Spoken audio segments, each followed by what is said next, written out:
What's happening? What's happening with it? Y'all already know what it is. You tuned in to another episode of Everything Boxing. Diego talking that boxing again. Yeah, we got some boxing to talk about today. We definitely do. We definitely do, man. Some strange things happened over the weekend, so we're gonna have to really cook on it. Shout out to the ladies of boxing, man. They made history. Yeah. They made history, so we got a lot to talk about. So when y'all come in the building, make sure that you hit the like button. Jump in the comments. Let me know y'all in the building, and we gonna cook. Jarnell Wilkinson, what's happening with it? Salute. Yeah, so like I said, come in the building, smash the like button, and we gonna talk about everything that went down this weekend in boxing.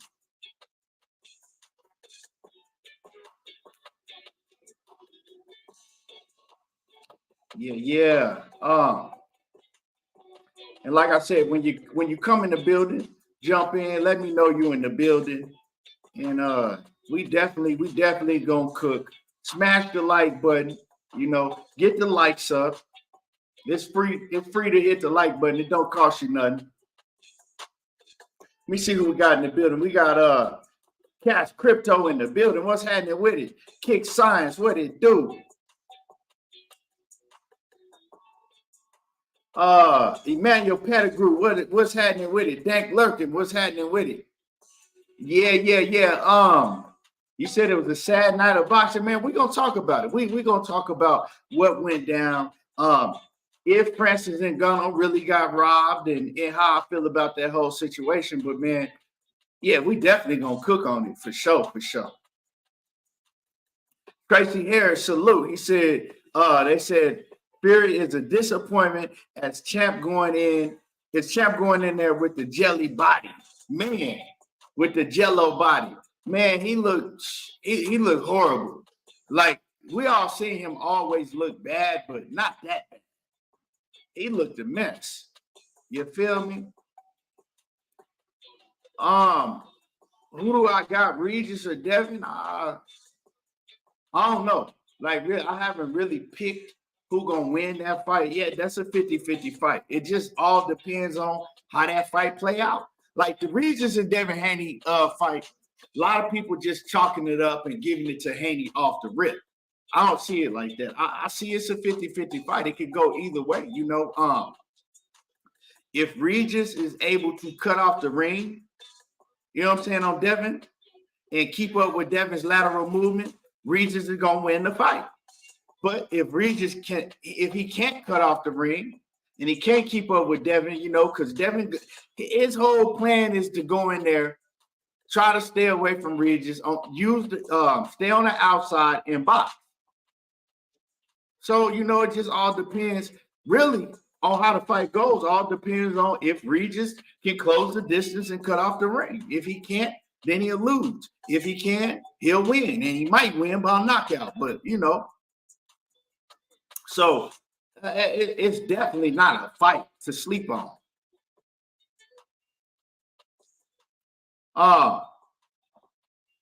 Let me see.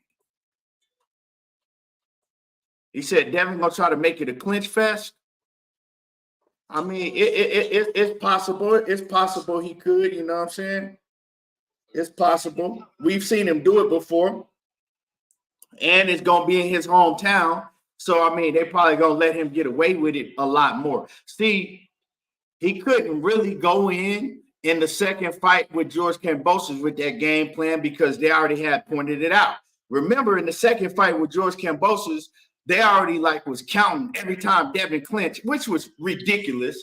You know what I'm saying? Which was really ridiculous. They already had the commentators, they had the whole broadcasting team counting every time he clinched. Like that shit was ridiculous. Like, you cannot single a fighter out like that, right?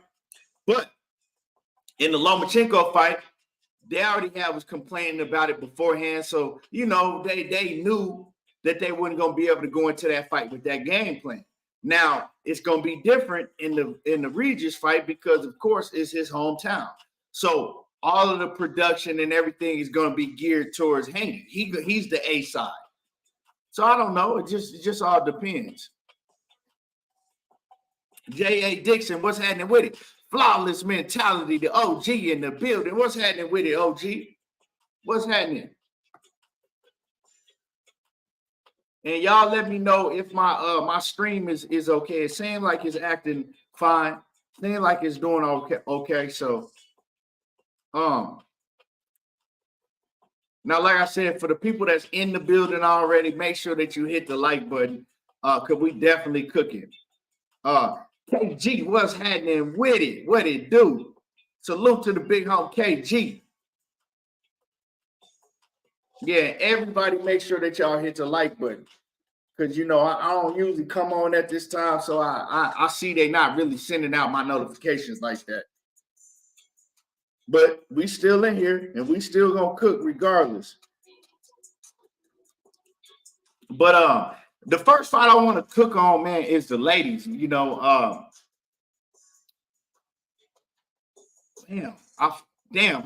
Amanda Serrano.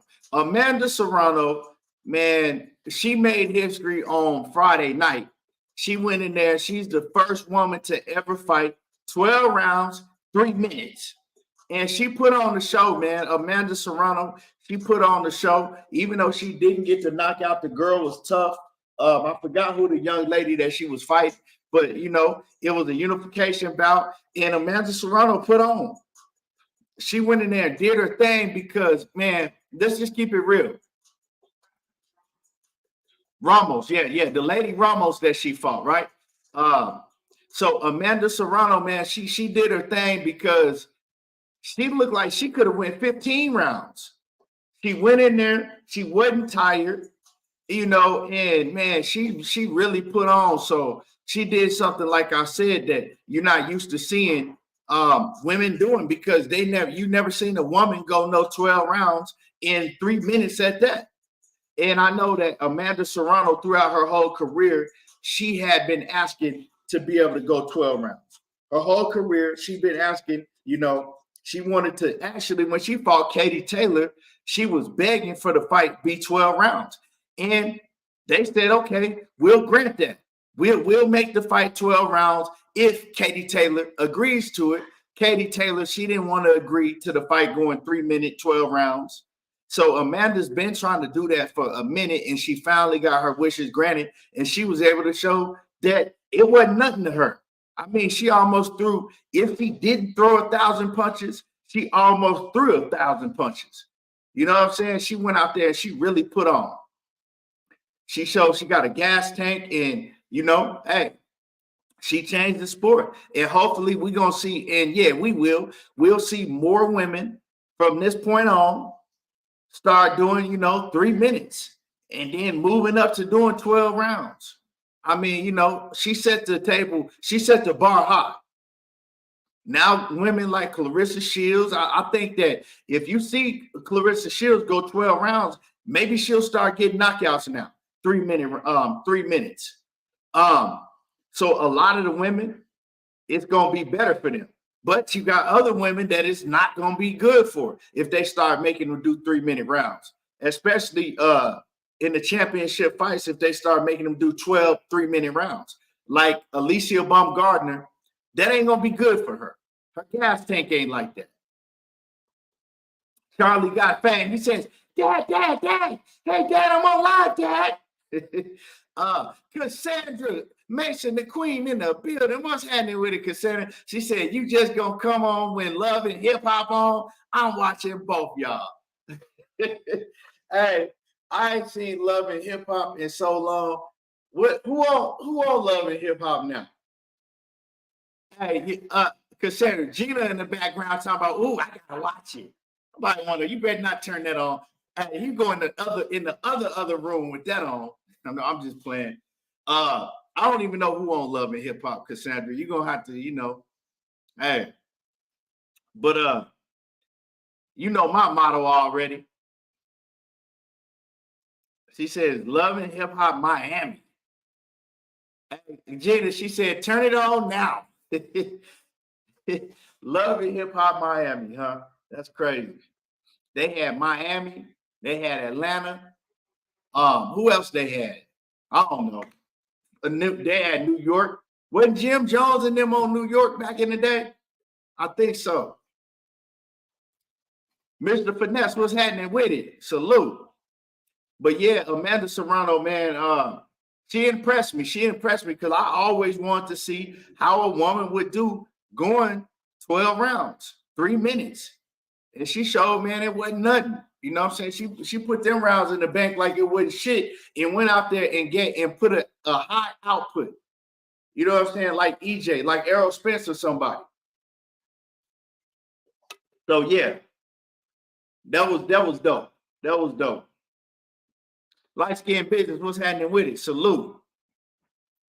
What else is going on, man? Jamal Charlo. Let's cook on Jamal Charlo before I get to the rest of the fights that I want to cook on that happened on Saturday. Man, Jamal Charlo, he did a live stream. It's crazy because his lady was trying to stop him from doing the live stream, and he had to get in the car to do the live stream. She get to beating on the window and trying to open the door. He locked her out. He locked her out. And for some reason, she did not want him doing the live stream. And Jamal, he got on there. He said Showtime is on some bullshit. Showtime don't want to promote his fight that he has coming up against Jose Benavidez. Hold on real quick, y'all.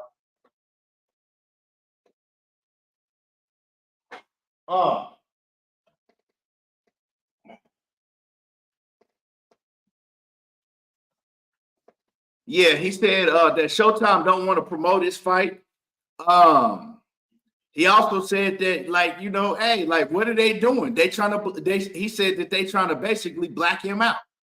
They don't want to let nobody know that he's fighting. They ain't put on no press conference for him.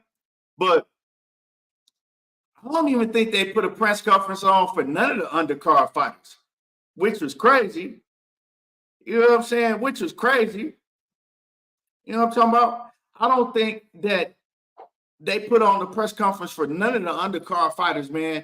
And it's crazy to me. You feel me? Hella crazy, because I think that Jamal Charlo coming back, we ain't seen him in the ring in damn near 3 years. So Jamal Charlo coming back, that should be big news. They ain't giving him no limelight. And I think one of the reasons is because they don't really believe, or they don't really want to put all in on Jamal. Like, they kind of 1 foot in, 1 foot out with Jamal, because they don't know if he gonna make it to the fight or not. I think that's the problem. They don't know if he gonna make it to the fight or not. You feel me? Get this clown up out my chat.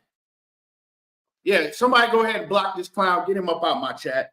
But anyway, I don't think they think that he gonna make it to the fight, or they're not 100% sure that he's gonna make it to the fight. Because I remember when Benavidez and them was talking about it, they said that they already had a backup plan in place just in case that Jamal don't make it to the fight. You know what I'm saying? So, you know, man, I don't know. It's up to Jamal at this point in time. He can't really blame nobody but himself. You know, I look at it as he can't. Yes, should they be promoting his fight? Yeah, but then what if he pull out? Because, I mean, I think they had 2 fights already set up for him and he had to pull out, right? For mental health issues, he pulled out. So at this point, they treat him like AB. They like, fuck it. We put him on the undercard. If he show up, he show up, but we not finna tell people that he gonna fight. We ain't finna put on no press conference and let everybody know that he gonna fight. We gonna wait till the fight week. You know what I'm saying? We gonna wait till fight week before we start promoting Jamal Charlo and Jose Benavidez. Now, what's really fucked up about it is for Jose Benavidez. You know what I'm saying? I think it's really more messed up for Jose Benavidez because he gotta suffer for what Jamal Charlo has done. You know, or the issues that Jamal Charlo has. So, you know, I mean, I like I said, I can understand Charlo's frustration, but who do he have to blame? You only got yourself to blame. So, yeah, man, I'm looking forward to that fight, though. I was looking at Jose Benavidez, man, and he in some shape. So Jamal better not go out there and let Jose Benavidez beat his ass. Because if that happens, right, and I hope it don't happen, right? Because if that happens, I think it's going to mess up Jamal Charlo even more mentally, right? It's going to mess up his confidence. It's going to mess up his mental. And we might not even ever see him in the ring again if he loses to Jose Benavidez, because not only is he going to be fucked up mentally, you know, PBC, they're going to be working with a new network or whoever they're going to be working with, right? We don't know yet, but are they going to want to put Jamal Charlo on their roster? You know what I'm saying? We know how they do fighters. Once they see that you pretty much done, they're going to brush you off and they're going to have you sitting on the sideline, and he's not going to be able to get no more fights after that. Now, Brian Francis said he should be able to beat Jose Benavidez. Well, I mean, the Jamal Charlo that we know should be able to beat Jose Benavidez. But what Jamal Charlo, what version of Jamal Charlo are we going to see in the ring? Are we going to see the version that we saw last time against Juan Montiel? Or are we going to see a worse version? Because, see, the reason I say those two versions is because I don't think it's possible for us to see a better version than we saw him as last time, right? Because there was a fighter at that time, he was still active. Maybe he was going through personal issues, but he was active at that time. Now we got a fighter that ain't even active, and that's been through a lot of shit. So we can't expect to see a better fighter than we saw last time. So the best we could expect him to see is the fighter that we saw last time, which was not impressive at all. Now, is that version of Jamal Charlo good enough to beat Jose Benavidez at 160? I don't know. Maybe. Like, how good is Juan Montiel? I don't know. Like, this is just a fight that I look at is, if you like to bet on fights, I would stay away from that, right? Because it's kind of like it's a fight with a question mark. You don't know what's going to happen. You don't know what you're going to see. You know what I'm saying? You don't know who you're going to see. You feel me? And that's just my honest truth. Lee Stevenson, what's happening with it? What it do? William Jimenez, what's good? What's happening with it? A1, who's on? What it do? What's happening with it, A1? So, yeah, that's just how I see that fight. But man, I really can't wait to see him back in the ring, to see what version of Jamal Charlo that we get. You know, and that whole fight card is lit. You know what I'm saying? That whole fight card is lit. I think we already know what the main event lit. Boo Boo Andrade and Jose and David Benavidez. So we got, then I believe on that undercard, we also got, no. The Chris Colbert and Raul, that's on a different undercard. That's on the December the 9th, the Showtime pay-per-view for December the 9th, I think. But I think that we supposed to be getting Jaron Ennis on the undercard with Benavidez and them. Yeah, Jaron Ennis is supposed to be on that undercard. I believe so. Because I remember David Benavidez saying that Jaron Ennis is supposed to be on his undercard. And y'all got to get the lights up. Like, this is bad. Like, y'all, come on. Y'all get the lights up. Knockout, what's happening with it? I see you. Yeah, y'all get the lights up. So, yeah, I think Jaron Ennis is on that undercard also, or supposed to be. From what David Benavidez was saying. But the thing about, like, I don't know, who else is on the undercard with David Benavidez and Demetrius Andrade? Like, they ain't really promoting that. But see, this is the problem. Everybody want to, say, well, Showtime is putting on great events and this and that, which they are. But they promoting like shit. They promoting this not like, come on now. They ain't even promoting this event. Unless you a diehard boxing fan, you don't know that David Benavidez and Demetrius Andrade fight. I'm a diehard boxing fan. I don't even know who on the undercard.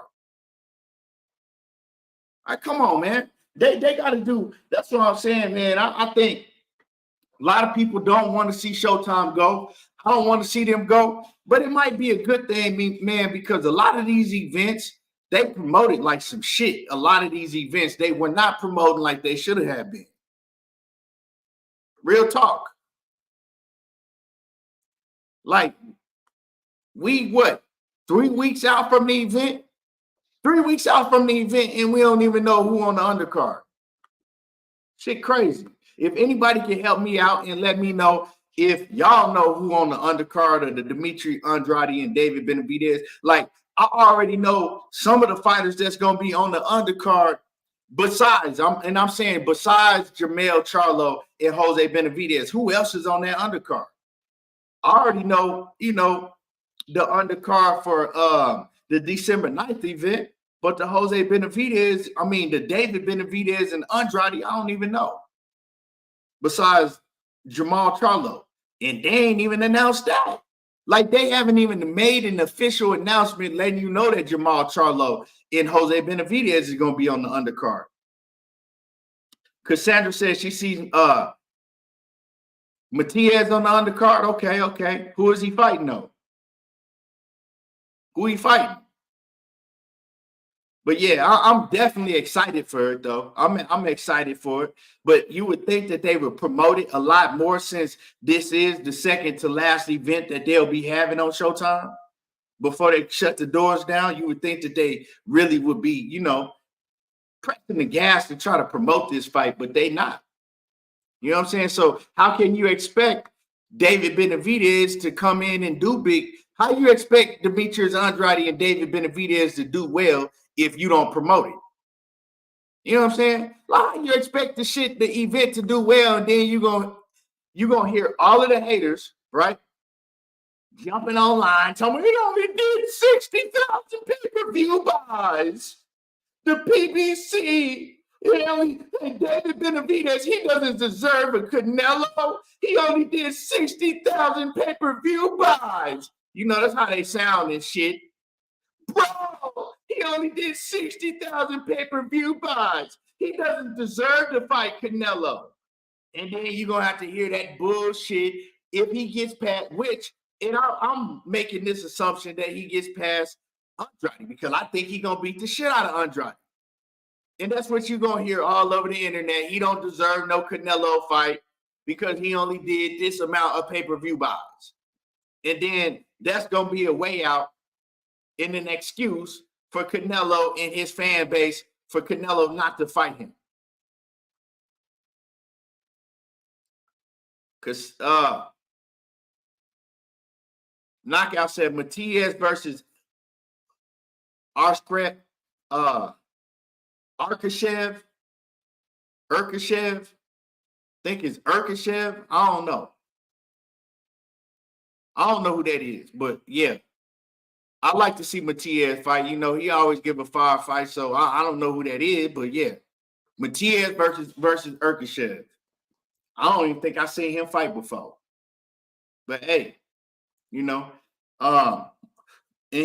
Knockout says, excuse me, then Charlo versus Jose, them the only confirmed fight so far. How the fuck is the fights a couple weeks away and you only got 2 confirmed fights on the undercard, but they really ain't even confirmed Charlo and David and Jose Benavidez because they ain't put them on no flyer. You know what I'm saying? They haven't showed a press conference with Jermall Charlo and Jose Benavidez on there. Like, shit is just pitiful. You cannot succeed and have a great pay-per-view and do numbers if the promoter does not promote it. And that was my problem with Showtime and a lot of the events that they put on.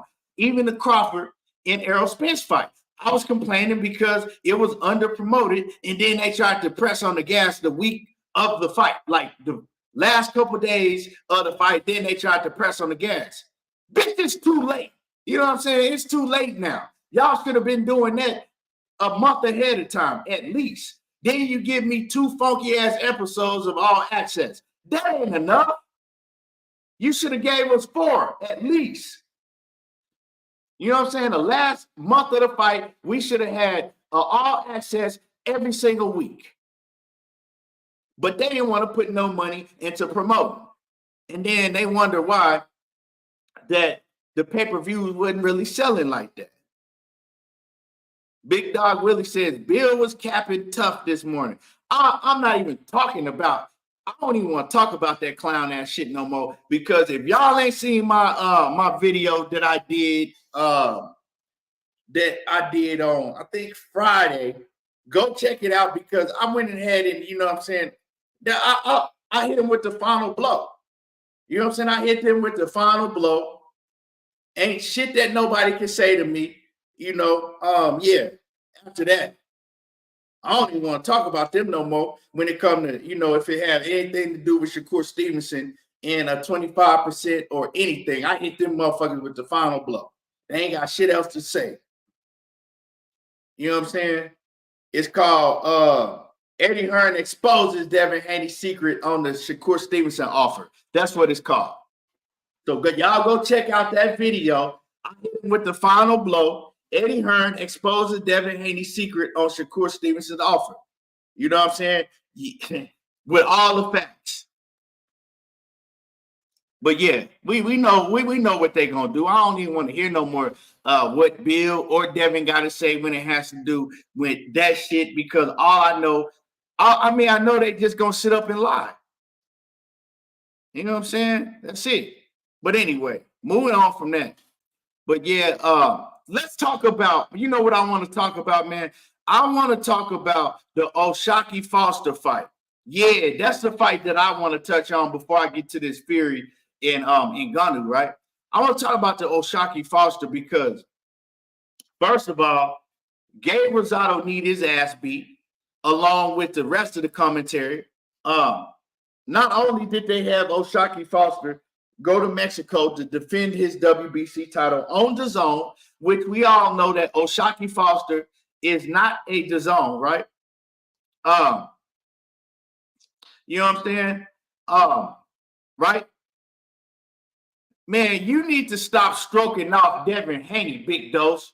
Like, that's what you doing at this point. Like, you stroke off Devin Haney. Like, I don't know, y'all got some type of love fest with that young man that y'all don't think that he can do no wrong. You don't want to admit nothing. Like, that shit is kind of sickening at this point. Like, real talk. Like, it's kind of sickening at this point. Like, the way that y'all go out of your way to act like he ain't never lied. How you go out of your way to defend every lie that he tells. How you go out of your way to just, like, that shit is just sickening up to this point. You know what I'm saying? For another man to be doing to a young man like that. I'm sorry, Big Dose, but that it gets sickening. Real talk. Like, for real, dog. Like, you got to ease up on that shit. That's not normal. You know what I'm saying? Motherfuckers don't even do that for their own children. Like, the way y'all be acting for Devin Haney, like, motherfuckers really don't do that shit for their own children. If you don't do shit like, I don't know if you got kids, but if you don't do shit like that for your own kids, bro, like, stop doing that shit for a man that you've never met in your whole entire career. Fuck, damn, that shit is sickening, dog. You know what I'm saying? Like, for real. Don't even speak in my chat about nothing that got to do with Devin Haney and Shakur Stevenson. Like, that's just better. Don't even speak on the situation, bro. If that's how you gonna do, like, for real, that it gets sickening. Like, now it's to that point to where, like, bro, you gotta stop that shit. There ain't no way. It ain't no way you could be that motherfucking naive. It ain't no way in here. Had it with it, salute. But anyway, back to what I was talking about. O'Shaquie Foster, man, they had everything set up against him. Everything was set up against him, right? Not only, like I said, did he have to go to Mexico to defend his straps, right? Like, it's like you're the WBC champ, but you got to go to Mexico to defend your title, and you had to do it on the DAZN. And we know that DAZN is not O'Shaquie Foster's promoter, but he said, fuck it, I'm going to do it anyway, right? Now, The commentary was fucking horrible. Gabe Rosado and the rest of them commentators, they were paid, right? They were given orders, and they abided by every order that they was given on the zone. You know what I'm saying? They tried to, because see what happens is a lot of people, they get swayed by the commentary. And we see this shit time and time again in boxing, where you got one fighter is the favorite. He is the favorite not only with the crowd, he's the favorite with the commentary team, because they've been told orders, right, how to announce the fight. And that's what they do. So the whole time they try to make it like O'Shaquie is getting his ass beat. Well, I'm watching the fight with my own eyes, and I see a much fucking different fight than the way that Gabe Rosado and the commentary team was calling it, right? And I'm like, what the fuck are they talking about? You know what I'm saying? Like, you cannot try to trick me and make me believe that I'm watching a whole different fight than I'm actually watching. You know what I'm saying? Right? You can't stop typing that shit in my chat, big dose. Right? I don't want to hear that shit, dog. For real. You know what I'm saying? You get to meet mushing Devin Haney and you be on some bullshit. I don't want to hear that shit. I'm not talking about that. Stop typing that you have an obsession with that young man. Leave that shit alone, bro. I don't want you to talk about that shit in my chat no more. Because that shit is just fucking weird now.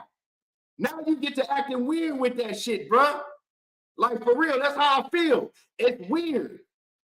You know what I'm saying? I'm not finna defend no man lying all the time and act like I don't see shit. Like, that shit is weird, bro. Just leave it alone. I don't want to talk about that shit no more. You niggas get to acting fucking real weird when it comes to Devin Haney, bro. Damn, that shit's annoying, man. But anyway, so I'm trying to talk about some other shit. I don't want to talk about that. You don't have to type and get the fucking typing 100 words and shit every time somebody mentioned Devin Haney's name. It's other shit that's going on that people want to talk about. I don't want to talk about that shit right now. Damn. If they're not paying you and giving you a motherfucking paycheck to defend this motherfucker every time somebody say Haney, leave this shit alone. Damn, dog. Fuck, man. Y'all just overboard with that motherfucking young man. God damn, man. Shit. Now, like I said, we talking about O'Shaquie Foster, not Devin Haney. I don't want to talk about Devin Haney. Go to PFTV chat and talk about Devin Haney. You know what I'm saying? Go over there and talk about that shit, bro. You know what I'm saying? Go to another channel that ride for Devin Haney 1,000,000% and go talk about that shit there. They'll love to hear that. I don't want to talk about that shit right now. So O'Shaquie Foster, man, like I said, they had everything set up to rob him. Like, they had everything set up to rob him. And the commentators, man, they did a fucking horrible job. They try to trick the viewers to make the viewers believe that O'Shaquie Foster was getting his ass beat, which he wasn't. What I saw was a motherfucker that was hella aggressive, that was throwing wild shots, that was getting blocked. O'Shaquie was landing the cleaner blows. You know what I'm saying? Throughout the whole night. Like I said, was that fighter, was he winning some of the rounds? Yeah. Could the fight have been a close fight? I mean, you know, you could have called it a close fight. I had O'Shaquie winning the fight, right? I wasn't scoring it, but you know, the way that they were trying to make you believe that O'Shaquie was just down on the scorecards and he needed a knockout. Hell no. That was bullshit. Motherfucking nah. You feel me? It wasn't like that. And I'm sick of seeing this shit in boxing where they have the commentary set up, where they have everything set up. So the audience that's watching, right? So all the audience that's watching want you to believe that the the guy that they want to win is winning the fight. You feel me? Like the man had to go to Mexico. Now he got to fight against the commentary team too. Shit is ridiculous, right? So the fight, like I said, I had O'Shaquie winning the fight. I didn't have it to where O'Shaquie needed a knockout. Now, O'Shaquie's coach, his trainer, Bobby Benton, he was alert. He was on his A game because he got to see the scorecards. He said they had showed me the scorecards, and I knew that we was down on the scorecards. So I told O'Shaquie that he needed a knockout to win. Now, O'Shaquie, man, he put on a fucking show. He went out there and he dug deep and he did what the fuck he had to do when it was crunch time. You know what I'm saying? When it was bases loaded, 2 outs, he had 2 strikes. He went and hit a motherfucking grand slam. That's exactly what he did. He went out there and he hit a grand slam and he closed the show in spectacular fashion. So salute to that boy, O'Shaquie Foster, man. He is a problem. And when I saw the scorecards, this is what I really want to talk about. When I saw the fucking scorecards, that shit was pitiful. It was pitiful when I saw the scorecards, man.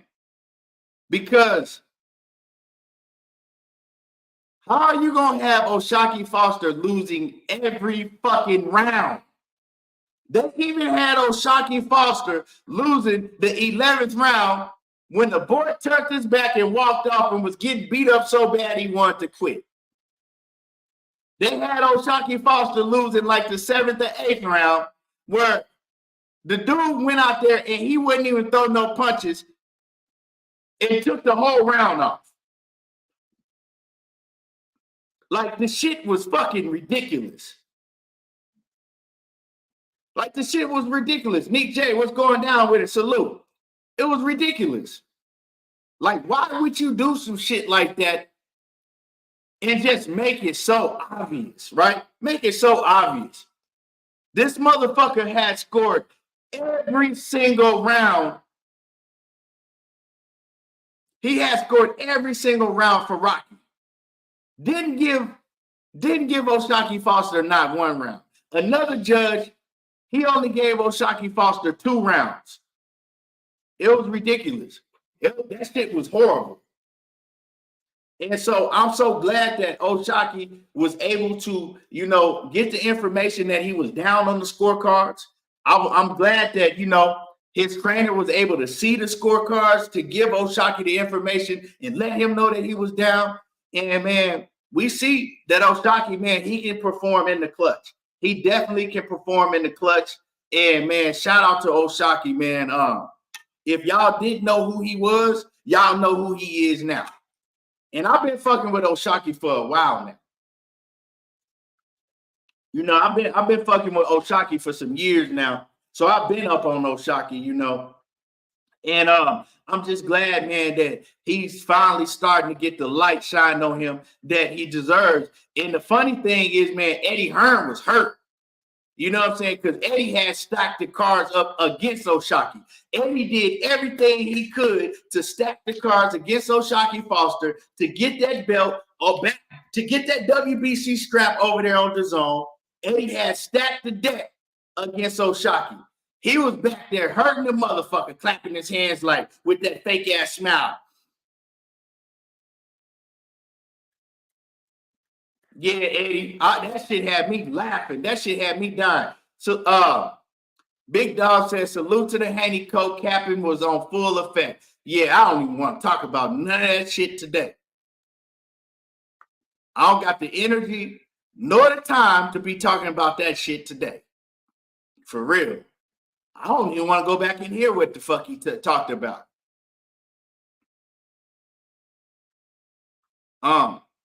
Yeah.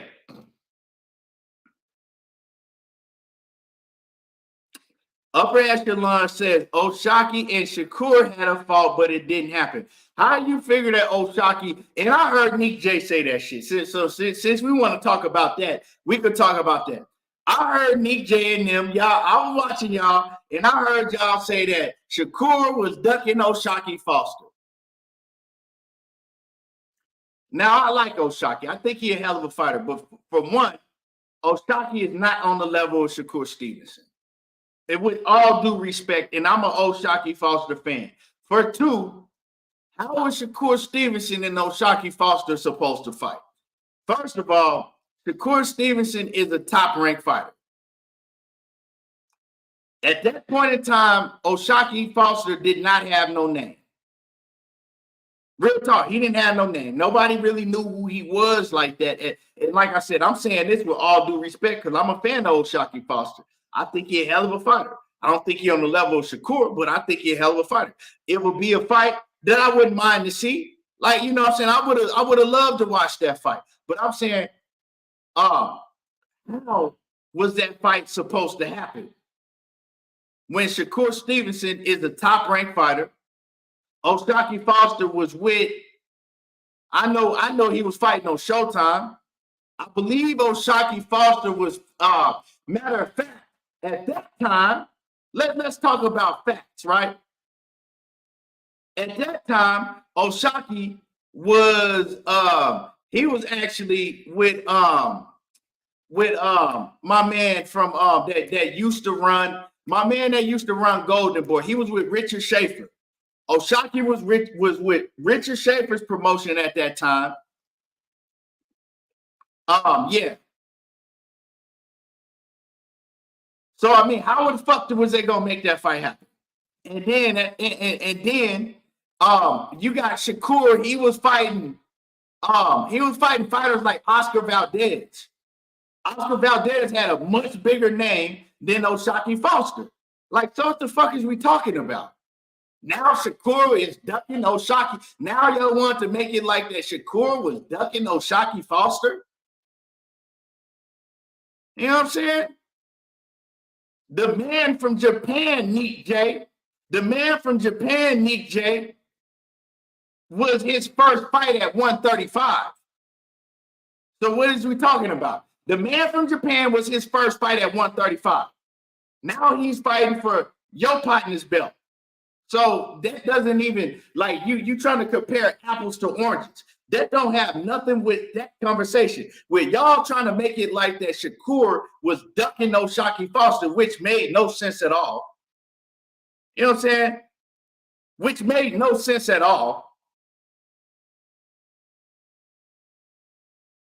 You know what I'm saying? Which made no sense. We know that at that point in time that Shakur's on top rank. Shakur don't get to say, I want to fight O'Shaquie Foster that's fighting on Showtime that's promoted by Richard Schaefer. Shakur was chasing fights against other people that he could fight that was under the top ranked banner at the time, which was Oscar Valdez. That's who he was chasing, Oscar Valdez, at that point in time. Like, y'all got to stop coming with these narratives to try to make it like, oh, Shakur ain't shit and he ducked everybody. Like, come on, man. Stop with the bullshit, y'all. You know what I'm saying? Like, that shit is just bullshit, and y'all know it was some bullshit. You know what I'm saying? Well, if it was his mandatory, it was up for him to put it in his mandatory position and force the fight. Why didn't happen? If y'all saying that O'Shaquie Foster was his mandatory, right? It is not up to Shakur to chase O'Shaquie Foster, who at the time didn't have a belt at that time, and he didn't have a name like that. It was up for Shakur to be chasing the bigger fights, the fights that he knew that he could make on top rank, fighters that had a much bigger name, like I said, fighters that had a much bigger name, like I said, like Oscar Valdez, unifying versus Oscar Valdez. Like, what is we talking about? And then you saying that he went to 135? So was he supposed to stay at 130 just to fight O'Shaquie Foster in a fight that is not a big money fight? Or move up to 135 where all the smoke was at the time? Make it make sense. So you tell me he's supposed to stay, look, I'm going to stay at 130 for O'Shaquie Foster with all due respect that don't even really have a name at all, or I'm going to move to 135, fight for a mandatory position where all the smoke is at the time. Like, come on now, y'all crazy with this shit. Like, y'all crazy with this shit. Like, you know what I'm saying? Like, it's a fight that if they made the fight, I wouldn't mind seeing it. But come on, like to try to say that, oh man, he moved from 130 to 135 because he was ducking O'Shaquie Foster. Like that shit is just like, come on now. Shit is weird.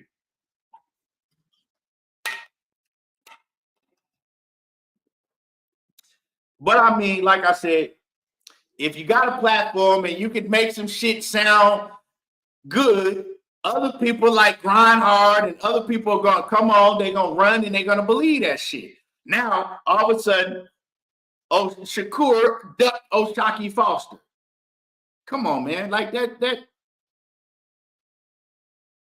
you know what I'm saying? Like for real. Fuck, like, who does that? Like, y'all gotta stop with this shit. So, and it's funny that you say shit like that because Shakur was ducking O'Shaquie Foster, but then y'all get on and swear up and down that motherfucking what's his name? What's my man name? Goddamn, Francis fighter. That EJ fighter didn't duck Shakur, right? So you telling me that Shakur was ducking O'Shaquie Foster, but y'all are swear up and down that Frank Martin did duck Shakur. Make that shit make sense to me. You know what I'm saying? Make that shit make sense to me. And Grind Hard Sports Nation, stop typing shit in my chat that you don't believe yourself. You don't believe yourself that O'Shaquie Foster can beat Shakur Stevenson. You also don't believe that Shakur Stevenson will duck at O'Shaquie Foster. You know what I'm saying? That shit, quite frankly, sounds dumb as fuck because we already know how boxing is ran. We know that motherfucking Bob Aaron ain't finna make no motherfucking fight with O'Shaquie Foster and Shakur Stevenson. And if, like, y'all, man, I'm moving on for real. Like, y'all will just say anything. You know what I'm saying? Y'all will say that shit, but then we'll swear up and down that Frank Martin did duck Shakur Stevenson. It just makes no sense. It makes no sense at all.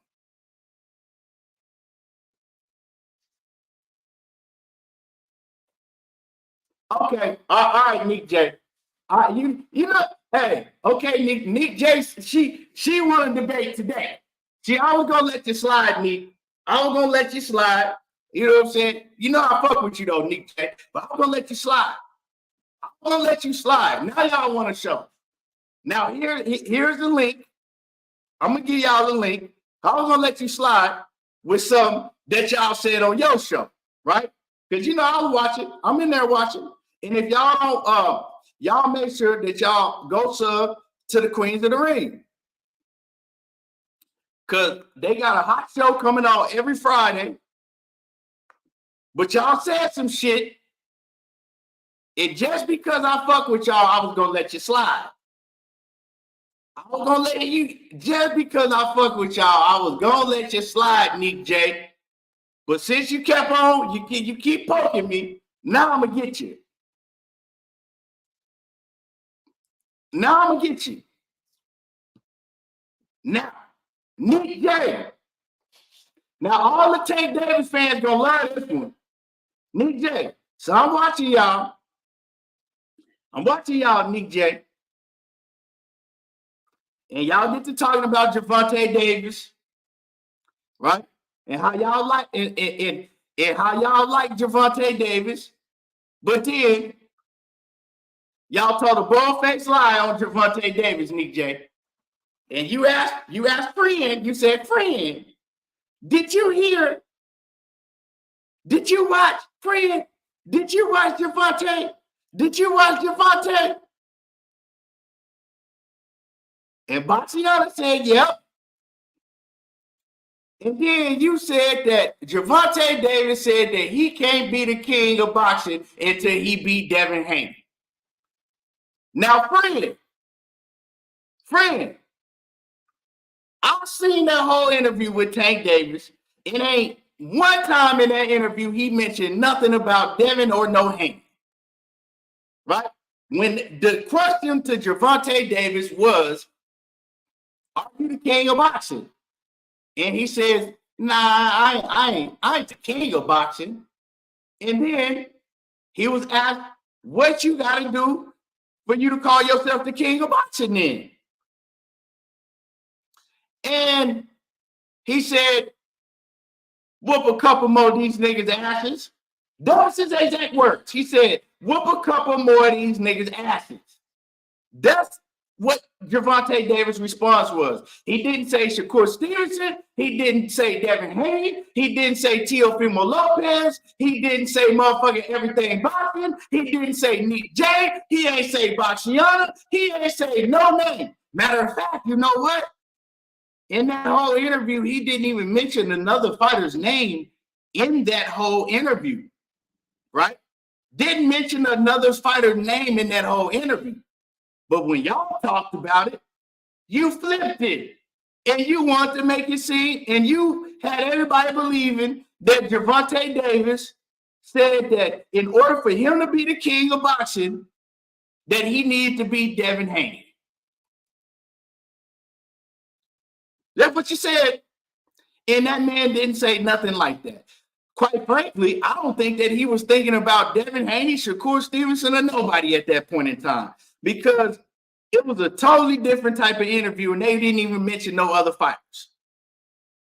But to you, him saying that he got to whoop a couple more niggas' asses, you translated that to, he said the only way he can become king is if he beats Devin Haney. That man didn't say that. Now, I don't know if Bill and Devin is rubbing off on y'all too. Hey, but we got to get it up out y'all, because he didn't say that shit. That's like if I came on and said, man, did you hear what Tank said? Tank said in order to be the king of boxing, he got to whoop Shakur Stevenson. Would I be lying if he said that? Yeah, because I don't know. That man didn't say that shit. He ain't even say nowhere near that.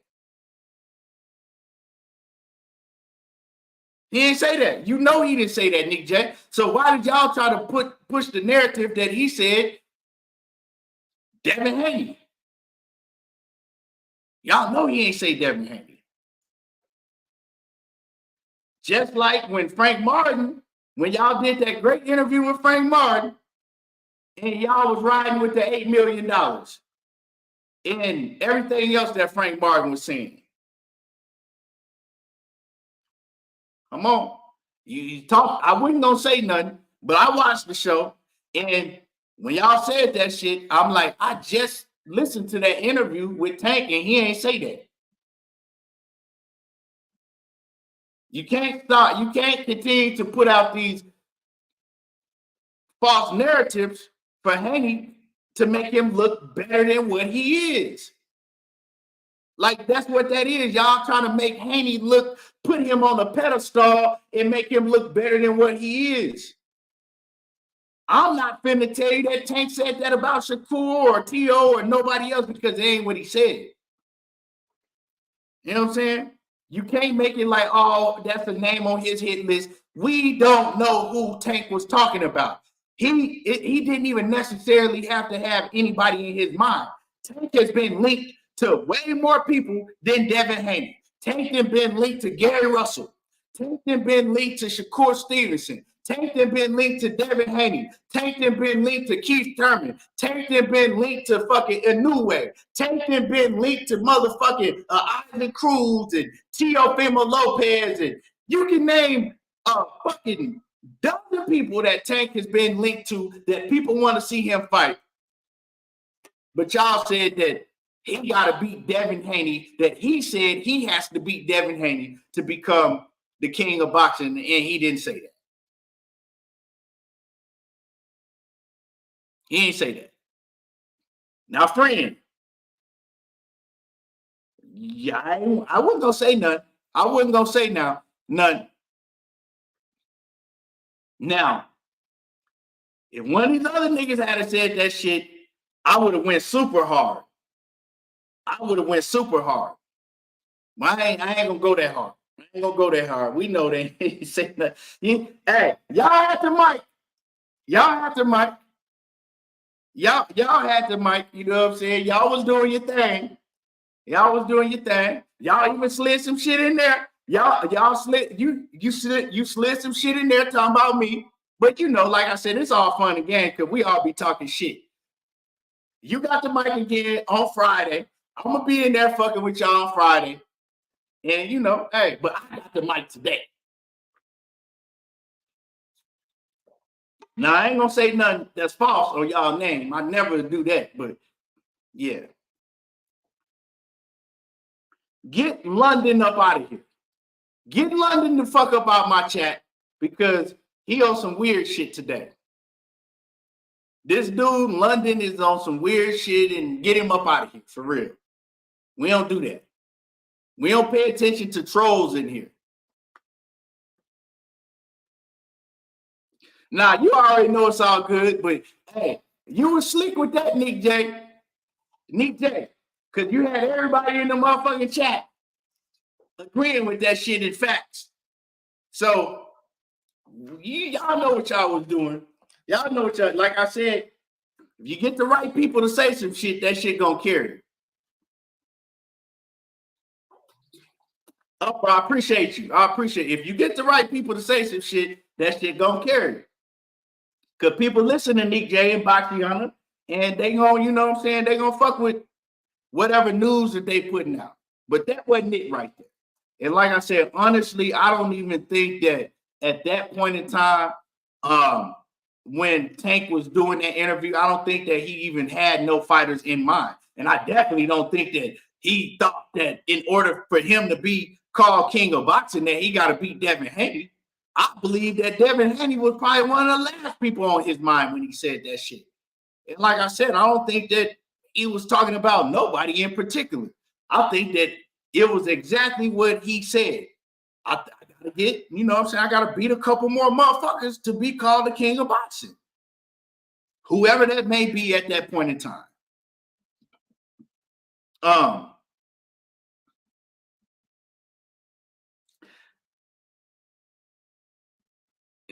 Oh yeah, Big Dog Willie. I love that show. Like I said, I love that show, you know. But hey, you know me, I don't spare none. Nick J, you can't try to make it sound like that he could have. Nah, he wasn't talking. We wasn't talking about nobody. Nick J says the man has a hit list and he knows the fight that everybody wants to see, him versus Shakur Devin Loma, is a strong third. Well, why did you have to say Devin? Why did you have to single out Devin as the one? If he has a hit list and he got certain people out of his hit list, what make you think that Devin Haney is the end all be all? If we can't, you can't answer that because he didn't say that. Like he didn't even come close to saying that. That doesn't mean nothing. Like like that doesn't mean nothing. Have you heard Devin? Have you heard his team talk about Devin Haney? Like they don't think that Devin is that good. They think that fighters like Teofimo Lopez and Shakur Stevenson is better than Devin Haney. They don't think that highly of Devin Haney. I'm not saying this, but I'm saying they don't think that highly of Devin Haney. So, like I said, he wasn't talking about no Devin Haney. Like he definitely wasn't talking about Devin. As much as y'all wish that he was talking about Devin, as much as y'all want to put those words in his mouth, he wasn't talking about Devin. I'm pretty sure that he wasn't talking about Devin Haney. Like Devin got to worry, y'all got to worry about Devin getting past Regis because y'all continue to put him on a high pedestal. And if he fucking around and lose to Regis program, all that shit is gonna look real bad.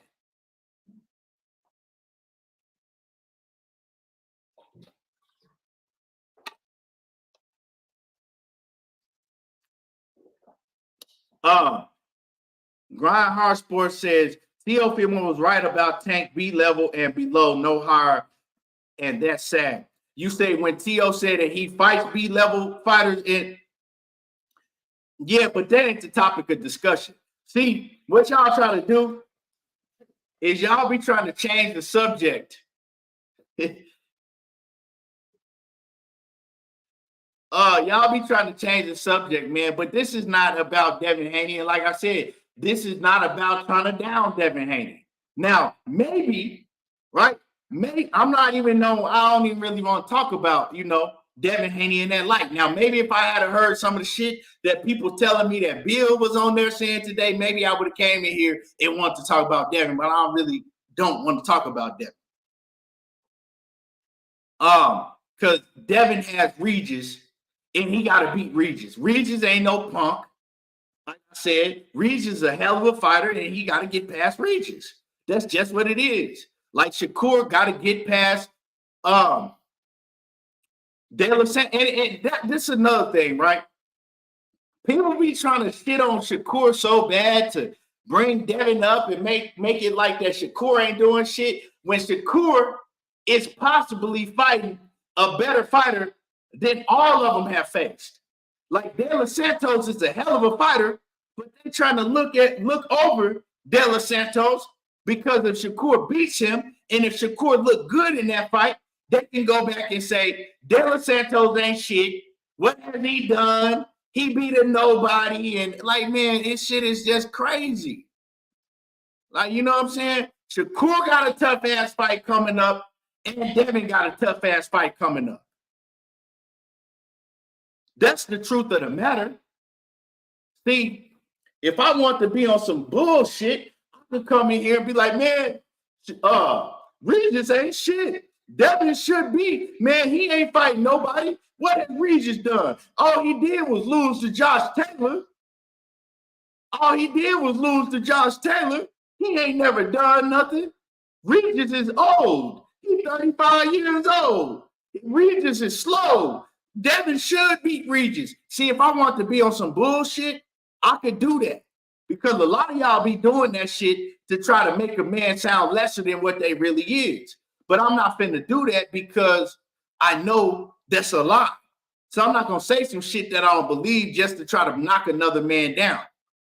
I know that Regis is a hell of a fighter. I know that if Devin Haney beats Regis, he moves higher up on the ladder. He moves higher up than he already is if he beat Regis Prograis.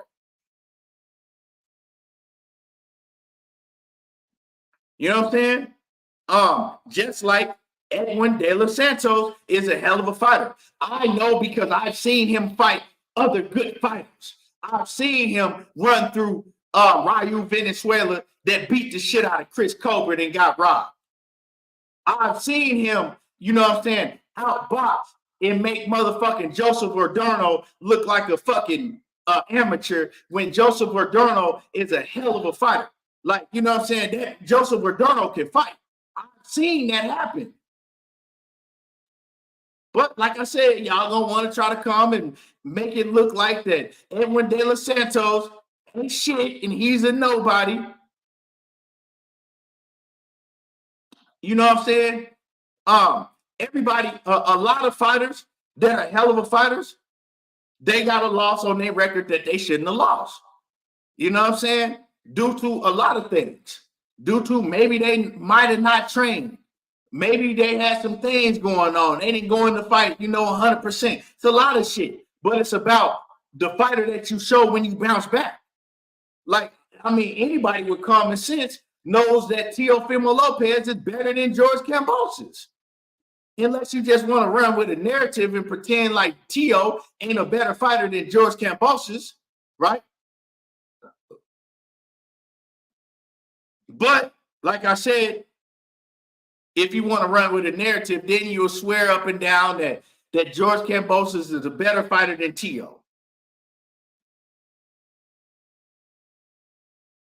We've seen that shit a million times happen before.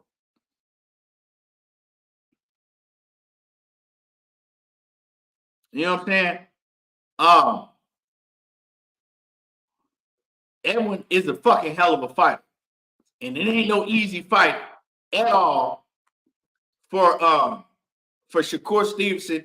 Just like I said, man, the fight is not an easy fight that Devin Haney has coming up. Now, speaking of shit that we've seen, and you might get a fighter fucked up when they're not prepared, when they don't train properly, right?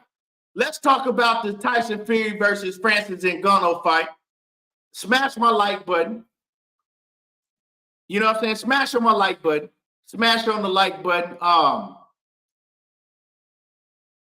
Hit the like button. It's free. It don't cost nothing at all. So smash on the like button. Get the likes up. I appreciate y'all for continue to, hit the like button for the ones who haven't hit the like button. But man, Tyson Fury, right?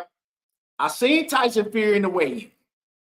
Now, we all know Tyson Fury is built bad as hell.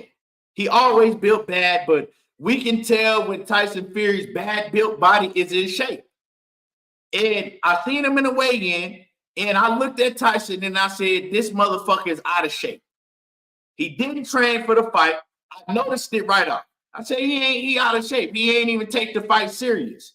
We seen him before the fight happened. He's running around Saudi Arabia. He's hugging Usyk, picking Usyk up, he's hugging Usyk.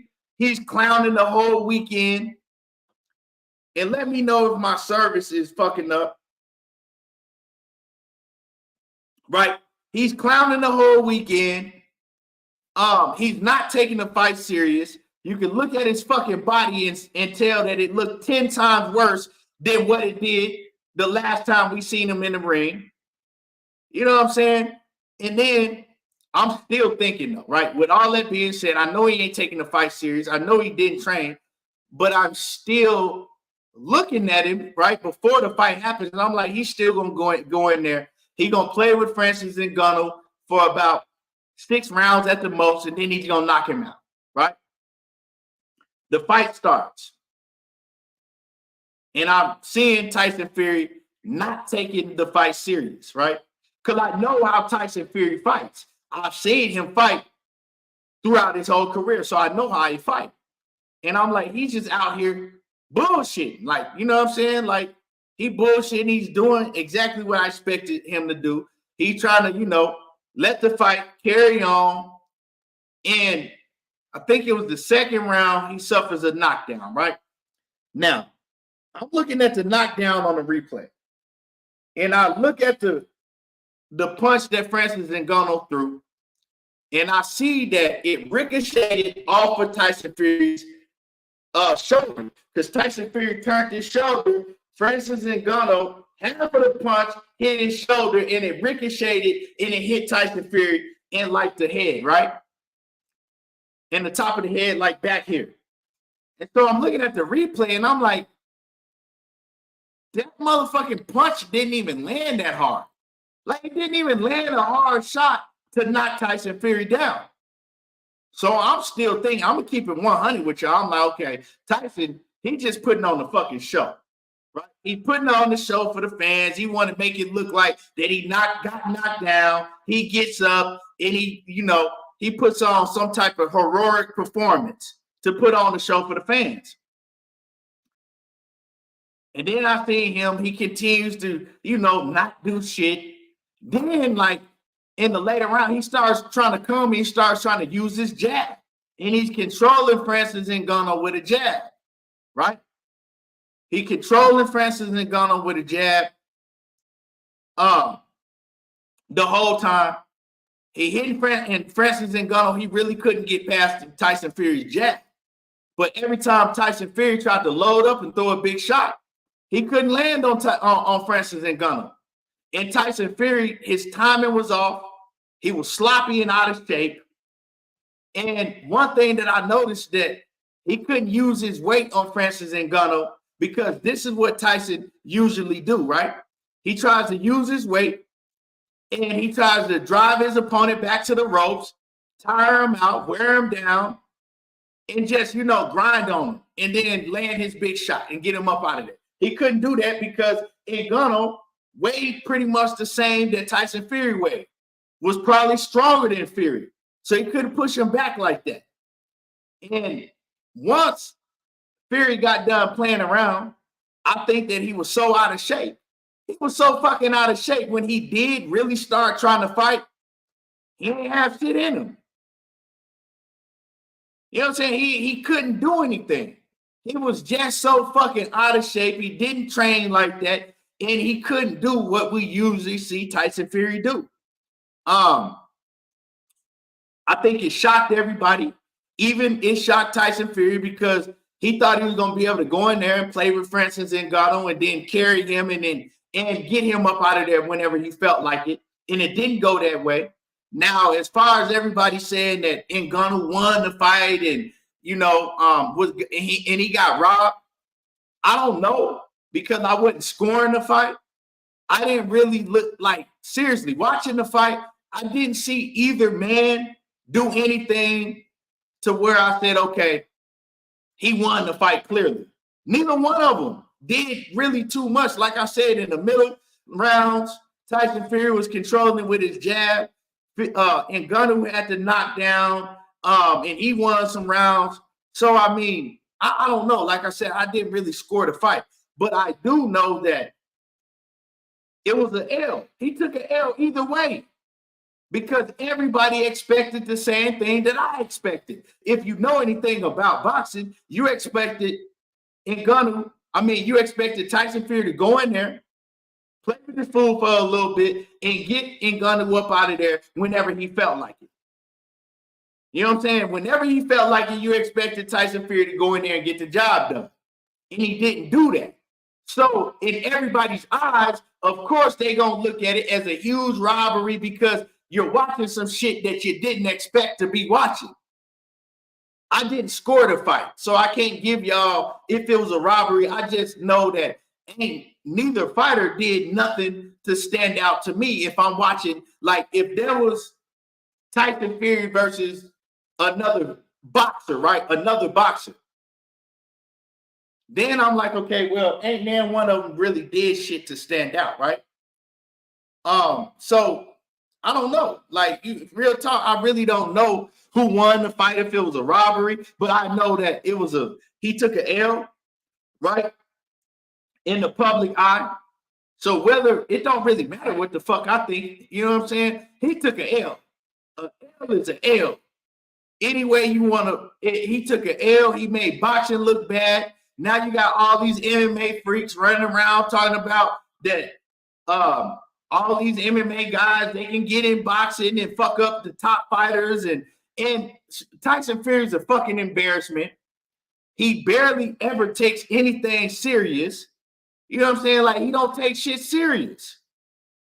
He a cokehead, and he went in there to pick up a check. That's all he did. Everybody wants to run around and talk about what Jermell Charlo didn't do, and Jermell Charlo just went. No, what you saw on Saturday with Tyson Fury, that motherfucker went in there to pick up a check. He looked sloppy. He looked horrible. And he got in the ring, and his performance looked like his body did. Horrible and sloppy. But I'm going to tell y'all hit the like button. I'm going to tell y'all the good thing. Right? Who wins in this situation?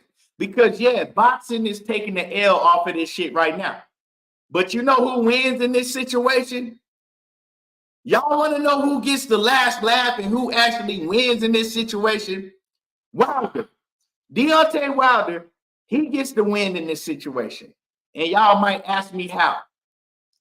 Well, it's because Wilder and Francis Ngannou, they in talks to fight next.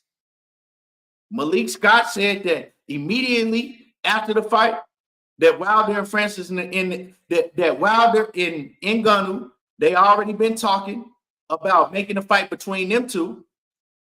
And see, what's going to happen is now you got everybody believing that Francis Ngannou is him. That Francis Ngannou is the top heavyweight in only one fight.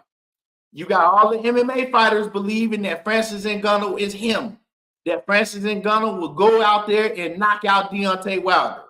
You got all these boxing fans that think that Francis Ngannou is going to go out there and knock out Deontay Wilder, right? You got, and it's a huge fight, right?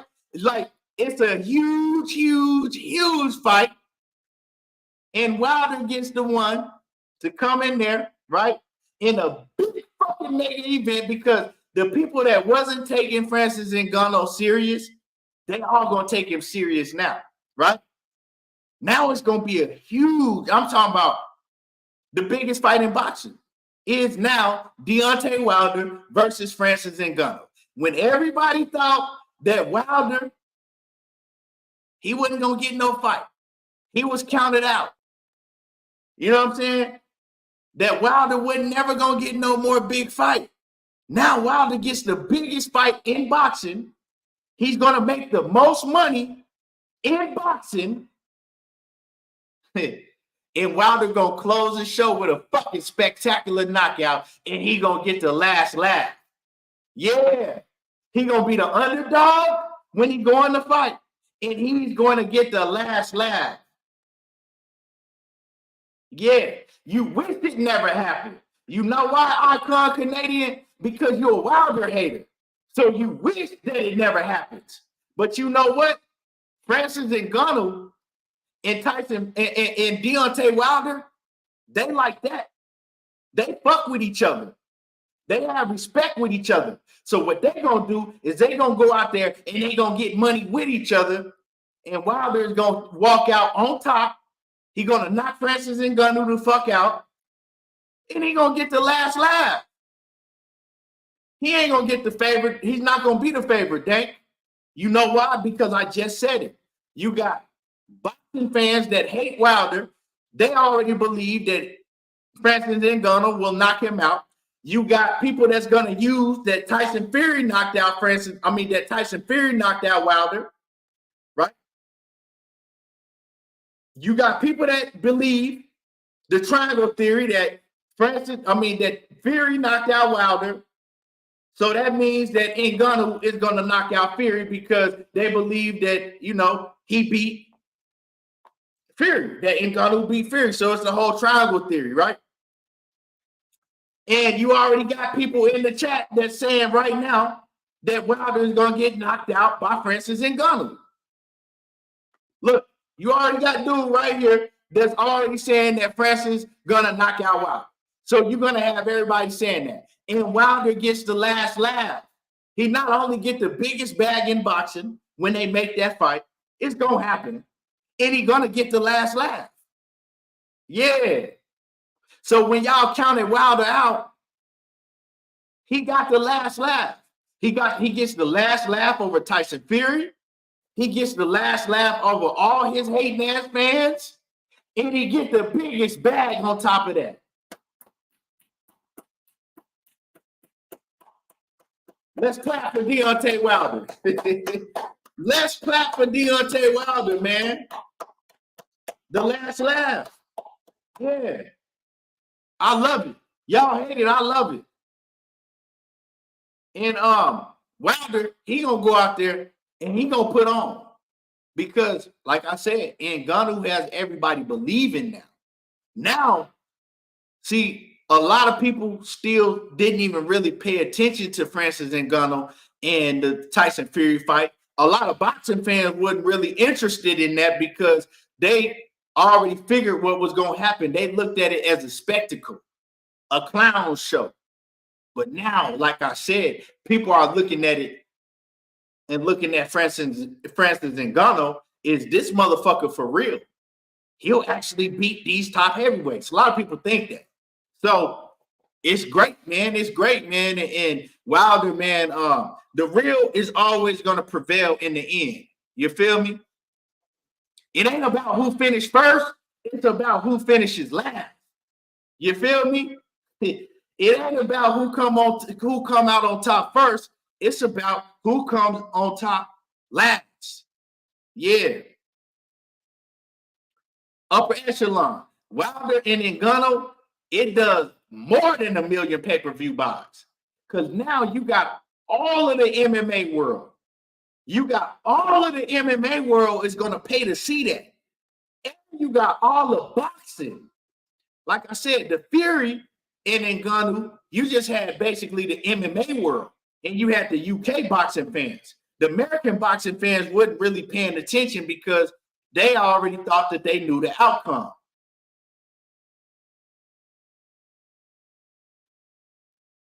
And man, so I love this. Francis Ngannou, he don't have the skill set to beat a Deontay Wilder. Everybody thinks he could take a punch, which he can take a punch in the octagon, but it's different getting hit by Wilder and getting hit clean by a shot that you don't fucking see. You know what I'm saying? You getting hit, you getting blown away by a fucking shotgun and you ain't even see that bitch coming.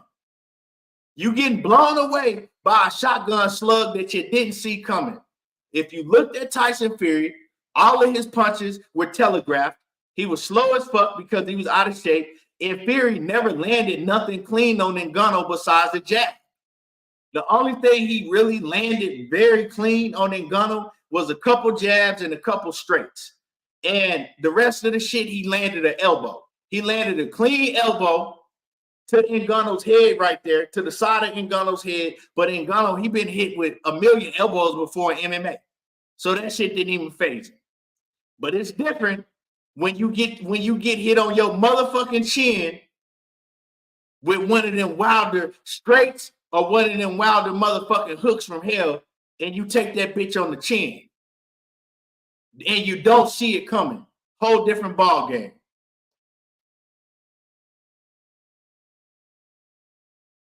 You know what I'm saying?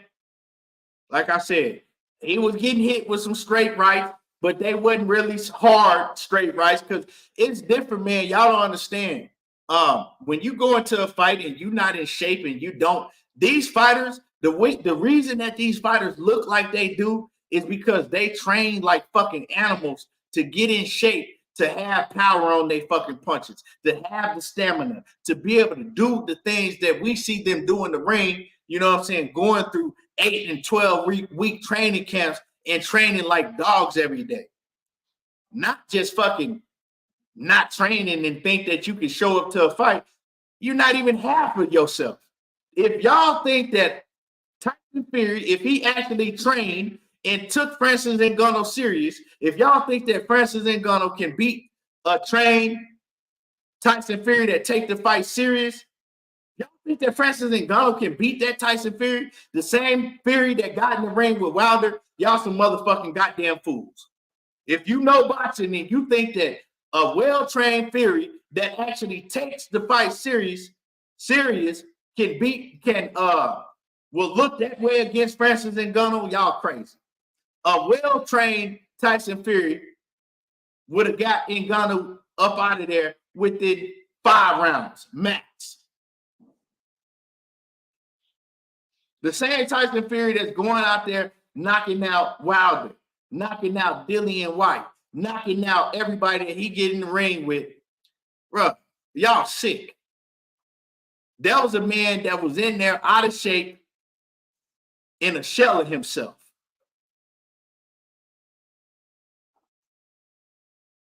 You know what I'm saying? That man was a shell of himself. That's why you see fighters. That's why you see Jaron Ennis, Errol Spence, Terrence Crawford go to training camp and train to fucking be serial killers with their hands. That's why they train like that. So they don't put out a product like you saw with Tyson Fury. When you saw, I mean, let's just make an example, right? Let's use Andrew Ruiz, the first fight against Anthony Joshua. He was in shape. He was fucking trained like a real warrior, right? And he looked like a completely different fighter. He put it on Anthony Joshua. He came back, that motherfucker was fat, eating pizza in the locker room, didn't take the fight serious, walking around like he was motherfucking king of the world. You know what I'm saying? Had blew up to damn near over 300 pounds and went in there and looked like a completely different fighter. Went in there and looked like a completely different fighter. So that's the product you're going to get when you don't train and when you don't take a fighter serious. At the end of the day, Francis Ngannou was still a combat fighter. Even though that was his first time in the boxing ring, he still trained hard. He still was a combat fighter. That's why now the lesson is you don't take nobody for granted. You know what I'm saying? You don't take nobody for granted. Real talk. But like I said, I'm glad that this happened because Wilder gets the last laugh. Wilder gets the last laugh. Karma, salute, Queen. She said, I don't want to hear these excuses. I ain't giving them no excuses. I'm just stating the obvious. The motherfucker didn't train. You know what I'm saying? But I'm just saying that, man, I'm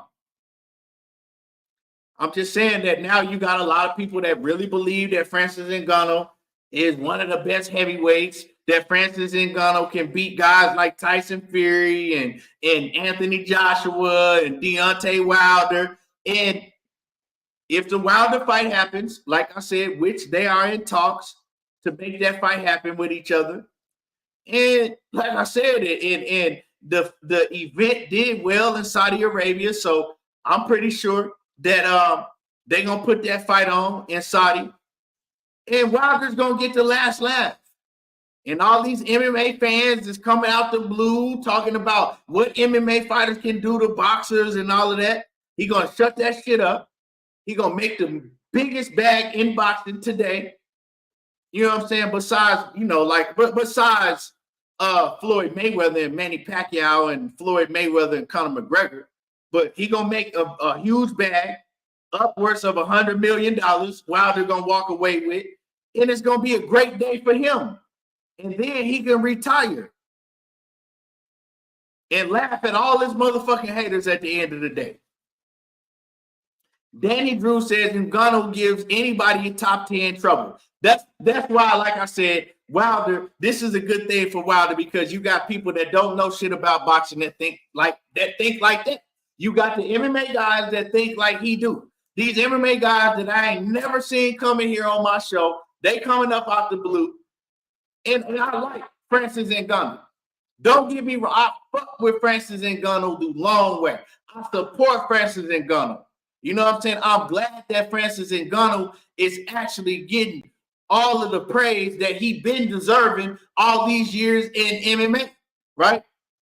I'm glad that Francis Ngannou got to get the bag that he got fighting Tyson Fury because he deserved to get that bag, putting in the work that he got, that he was putting in the UFC, and he was underpaid and they wouldn't pay him. So I'm also glad that Francis Ngannou is going to be able to get another huge bag in boxing. But like I said, at the end of the day, Deontay Wilder gets the last laugh. Tyson Fury goes off and look like the clown that he is. And Francis Ngannou, he gets to get another bag, right? And he gets to laugh in the UFC, Dana White's face, because Dana White didn't want to pay him. So everybody win except for Tyson Fury in the long run.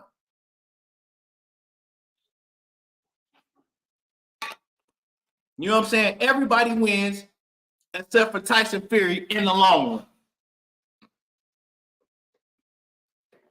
And so, like, I like it. You know what I'm saying? I like it.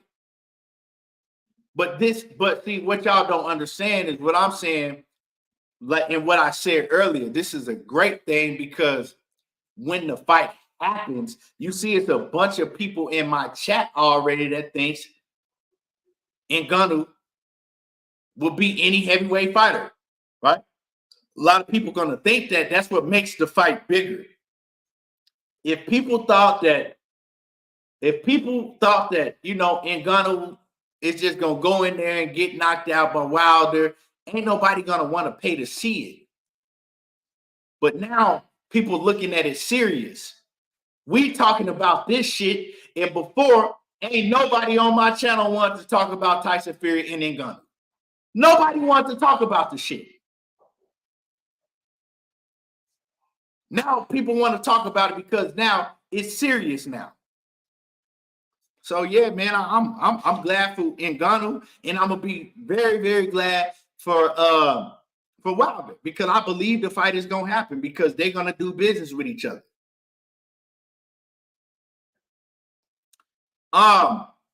Dank Lurkin, it could possibly that Fury gives him a rematch, right? But the thing about that is Fury got to fight. Fury has to fight Usyk. You know what I'm saying? Fury has to fight Usyk. It ain't no fucking rematch next with Ngannou. Fury has to fight Usyk. That's just what it is. Fury cannot get around that Usyk shit, because if he go out there and fights Francis Ngannou again and don't fight Usyk, he might as well retire. He got to fight Usyk. That's the fight that the Saudis want. That's the fight that needs to happen. He has to take that fight. You know what I'm saying? So Wilder, like I said, that's why this is great. This whole scenario is great for Deontay Wilder, because Wilder get to come in and be the hero and clean up the mess while getting the biggest bag in boxing at the same time.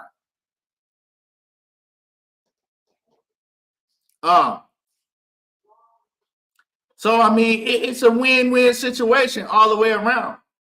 Francis Ngannou, who I like a whole lot, he gets the win, even though I think he's going to get knocked out. And Deontay Wilder get to ride off in the sunset, and he's going to be the hero. He's going to go in there and clean up Tyson Fury's mess. And who thought that the shit would end like this? With the whole saga that Tyson Fury and Wilder have had, right? Let's go down the timeline, right? For those who don't remember, right? Fury was looked at in UK boxing as nobody, right? Everybody was riding Anthony Joshua at the time. And I'm talking about 2017, 2018.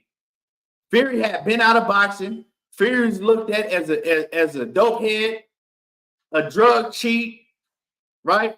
Fury was looked at, everybody in the UK looked at him as a boring fighter that was undefeated, but he was boring. Nobody was rocking with Fury. Everybody was rocking with Anthony Joshua. Everybody wanted to see Anthony Joshua and Wilder fight. Nobody gave a fuck about Fury. Anthony Joshua ducked Deontay Wilder. And you know what Wilder said? He says, well, since Fury is coming back, Fury's undefeated. Fury is the real champion because he beat the man who beat the man. I'm going to give Tyson Fury a chance. I'm going to give Tyson Fury a chance because don't nobody want to give him a chance. Everybody's overlooking Tyson Fury, and I'm going to give him a chance. He gave Fury a chance, right? Then Fury bullshitted him and didn't want to rematch him. They finally got the rematch. Fury did some bullshit in that rematch with the gloves. And that whole saga, right? And I'm not going to get into all of that. But the whole point behind what I'm saying is Wilder gave Fury the chance to be where he's at today, and nobody wanted to acknowledge it. Fury, he never wanted to thank Wilder for putting him back, right? For putting him in the limelight. Because if it wasn't for Wilder, Fury wouldn't even never have been at where he's at. It was all because of Wilder. But Wilder, all the things that he got was criticized, hated on, spit on, and his name dragged through the mud for giving that man a chance. But like I said, now it's gonna come full circle. It's gonna come full circle now. And Wilder gonna get the last laugh. Amen. You know what I'm saying? Wilder gets the last laugh. So yeah, I love it. You know what I'm saying? I love it. Dank Lurkin says, I was locked up for that first fight, but I seen the promotion now. I understand how it all started. Yeah, man, that's how it all started. I gave y'all a quick roundup on how it all started, man. And yeah, man, I was at that first fight. You know what I'm saying? Ringside at that first fight, right there. So, man, this is great. is coming full circle for Wilder. And Wilder always says, man, blessings. That's one of his favorite words is blessings, man. And he gonna see the biggest blessing of them all. Like I said, we didn't take. It's crazy because Mayweather and Conor McGregor, right? That was the real last crossover fight that people really took serious because you had the whole MMA world that believed that Conor McGregor could beat Floyd Mayweather. And that fight was so big because you had all of these MMA fans and all of these boxing fans that hated Floyd Mayweather. They really made themselves believe that McGregor was going to get in that ring and beat Floyd. And that fight was fucking huge because of that. And now we're going to get it with Wilder and Ngannou, man. And you know what else? You know what else? Two black men is going to get in the ring and make the most money that you've seen being made in boxing since Floyd Mayweather and Manny Pacquiao. And Floyd Mayweather and Conor McGregor. Two black men gonna get in there and do that shit. I know y'all hate to see that. And the reason I'm saying that is because Leonard Ellaby and everybody, all these other promoters always try to say that two black men can't get in the ring and sell. Well, it's gonna happen now. Let's go. Let's go. Bomb Squad. Anyway, man, y'all make sure that y'all smash the like button. I appreciate y'all for coming through.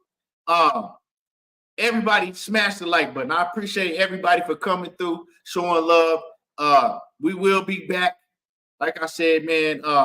And yeah, I appreciate y'all, man. Appreciate y'all. But let me read some of these comments. Wilder, the hardest puncher, they said, Ngannou, hardest puncher, Keon, they both make generational money. Yeah, man. And that's the great thing about it. They both are going to make generational money. Well, Roy Jones and Tyson, they were too old. You know what I'm saying? That shit was a throwback fight that people wanted. You know what I'm saying? Fucking 25 years before it happened. And then, you know, so I really didn't look at that as that. And Roy Jones and Mike Tyson was an exhibition fight. It wasn't no real fight like that. You feel me? It wasn't even no winner or loser in the fight. So I'm talking about a real fight because this is going to be a real sanctioned fight. Because now Francis Ngannou is ranked, I believe, in the top 10 in heavyweight boxing. Let's go. Bomb Squad. I'm out. You know what I'm saying? I'm out. I appreciate y'all. Hit the like button, and y'all already know how I do. There you go, talking that boxing again, and I'm gone, y'all.